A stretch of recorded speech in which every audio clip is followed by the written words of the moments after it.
All too familiar scenes from Texas. There you see the students of Santa Fe High on Friday running out of school after 30 minutes of terror that claimed 10 lives. They are survivors, but stricken. And what we heard from these survivors, a warning for all of us. I knew it. I'm not surprised. Of course it happened here. Children who've never known school without lockdown drills expecting what should be unthinkable. Santa Fe, the 9th fatal school shooting this year, reflected in this stunning fact. There have now been more students or teachers killed by guns in U.S. schools than active duty military deaths in 2018, a year not even halfway over. Our first guest this week, Lieutenant Governor of Texas, Dan Patrick. Governor Patrick, thank you for joining us this morning. Of course, our condolences go out to the community, the families there in Texas this morning. But I wonder if you can reflect on that statistic I just read. More students killed by gun violence in schools than active duty military deaths in 2018. George, should we be surprised in this nation? We have devalued life, whether it's through abortion, whether it's the breakup of families, through violent movies, and particularly violent video games, which now outsell movies and music.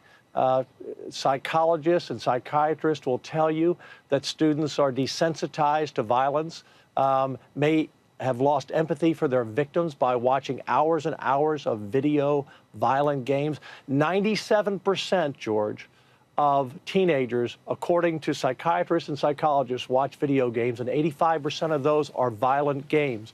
Are we desensitized? Are these children? Are these teenagers? And then, of course, George, we have our schools that are not hard targets. We've done a good job since 9/11 of protecting government buildings and airports and private buildings, but we have not done anything to harden the target at our schools. And we still have this gun debate, George, of whether or not teachers should be armed or not. I believe, and the parents and the students I've talked to in Santa Fe since Friday believe they should be. You believe they should be. Of course, it's hard not to miss what you didn't mention there, any kind of regulations of guns. And in fact, you've suggested fewer school doors could lead to fewer school shootings. I know that some security experts have said that could be part of a comprehensive solution, but you've also come in for some pretty harsh criticism from those who think the problem is too many guns, not too many doors. Well, George, I think I laid out just a moment ago, the problem is multifaceted. It's not any one issue. But we have to look at our culture of violence, just our violent society, our Facebook, our Twitter, the bullying of adults on adults and children on children. We have to look at ourselves, George. It's not about the guns. It's about us. Can there be gun regulation? Gun control, I believe, starts at home, George. Every person who owns a gun must be accountable for their guns at home. We don't know all the facts yet, but this particular young man got his guns in some way from his parents' home. You should have your guns locked up. It's against the law in Texas to let any loaded gun get in the hands of a child, for example. But in terms of guns, George, and regulation, here's the deal. In Texas, we already allow teachers to carry. We leave it up to local parents, school boards, and superintendents.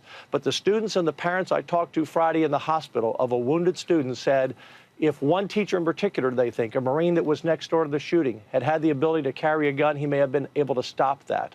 We had brave officers, George, who came to the call. There were, this school, George, won a safety award. One of 186 school districts out of over 1,000 in Texas won a safety award. And it came in to save lives on Friday. Even though we lost 10, they probably saved countless other lives because they were there within minutes. 2 armed guards on the campus, plus a roving officer. But we need armed teachers who are trained to help repel these the killers that come onto our campuses. I know you believe that is one of the answers, but, we also have violent video games in other developed countries. We have Twitter and Facebook in other developed countries. So how do you explain another stunning statistic?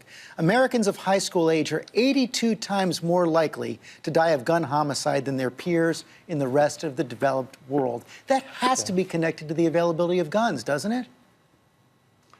No, it doesn't have to be, George, and I can't compare one country with another country because there are many variables in all these countries. Here's what I know. We live in a violent culture where we've devalued life. Kids go to schools that are not as safe as public and government buildings. Yes, I've been criticized by saying we should have fewer entrances.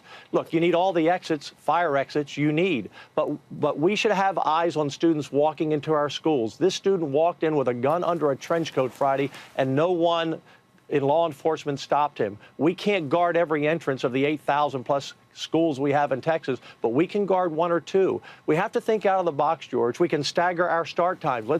Let kids get to school a little earlier. Let us keep eyes on them. You know, the Israelis believe in detect and deter and deny. We don't do a very good job of that in our schools. We need to put our emphasis to protect our kids. In terms of gun laws, George, and look, I respect and understand those who say they don't want teachers armed. But we know we have to send a message to those who would come on, whether they're adults that come onto campus, whether they're terrorists or whether they're students, that that's a hard target and you're not going to get into school with a gun. We have to stop that. And in terms of gun control starts at home. Accountability for gun owners, I'm a gun owner, starts at home. And we need the best background checks we have. We need to be very sensible about this, George. But remember, we cannot sit back and say it's the gun. It's us as a nation, George, on this Sunday morning, when we all go to church and pray or go to the synagogue or the mosque or wherever we go, let's look inward at ourselves as a nation. And when we look inward, when we look inward, sir, are we going to find that guns are more available here in greater numbers and greater lethality than any other developed country in the world? They are, George, and here's the reality.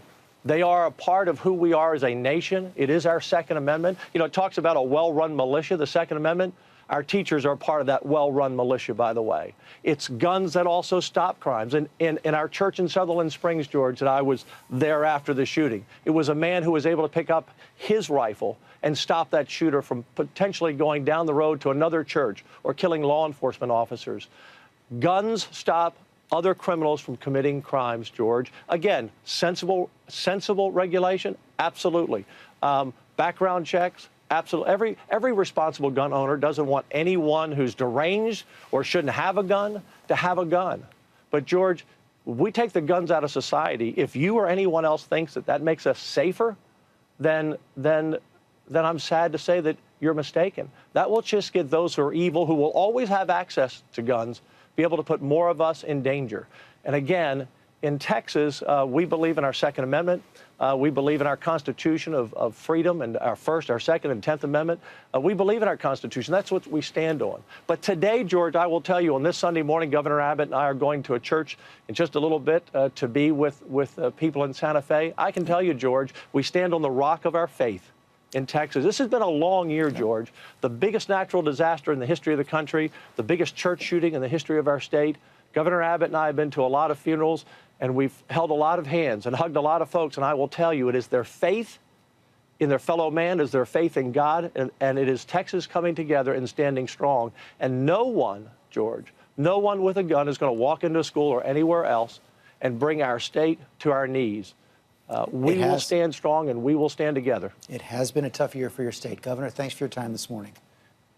But we stand strong, and thank you, George, and pray for our families today, and pray for our state, and pray for our country. We will. Thank you, sir.